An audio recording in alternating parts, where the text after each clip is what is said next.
The Ringwood East Cricket Club. Beautiful facilities, the ground up there is fantastic, and the pavilions, well, they are magnificent. They haven't been there for a long time, and they certainly weren't there when I was a little kid. But this ground down here, the number 2 ground, well, it doesn't look any different than when I was 10 years old back in 1967. Actually, he wasn't 10, he was only 9 years old at the time.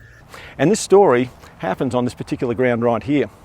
Well, actually it starts in my bedroom when my father comes out on a Saturday morning and he says to me, "John, 2 choices today. You can either come and play with me, we can do some stuff together, or you can go and play with the under-14s at the Heathmont Cricket Club because they are 1 short today." I just dived out of bed, found some white shorts, a white shirt, and my father drove me off, and I played my first ever game of junior cricket, which was magnificent. I was obviously the youngest kid in that team. They didn't have under-12s back in those days. Well, it turns out that I finished up playing every game all season, and I had the most wonderful time. I loved playing cricket, it was fantastic. So I played every single game in the whole season, except for the last one.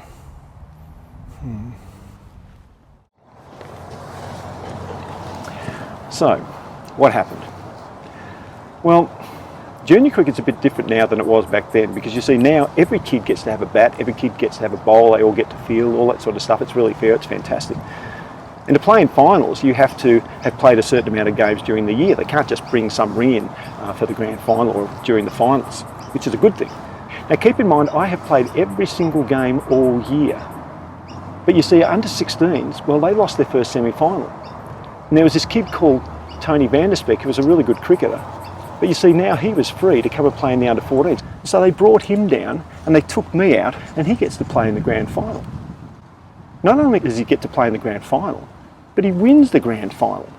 And they're all jumping around and cheering and that too, and I'm sort of lost on the side. And I still remember my father being a little bit sort of quietly angry. He didn't say anything, but it didn't seem really fair. But I think the worst part for me was when they had the presentation night. And at the presentation night, they got all the boys up who were in the grand final team, and they all got their trophies. Guess where I was? Sitting down watching the whole thing. And it's really got to me. It's always got to me. Sorry about that, John.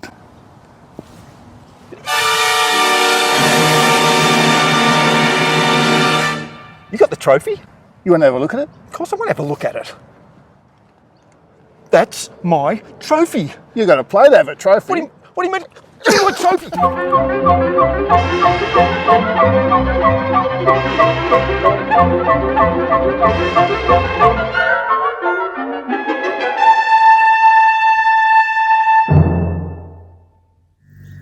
Sorry, Johnny.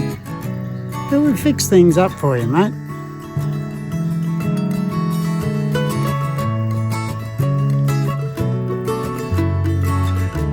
Aha!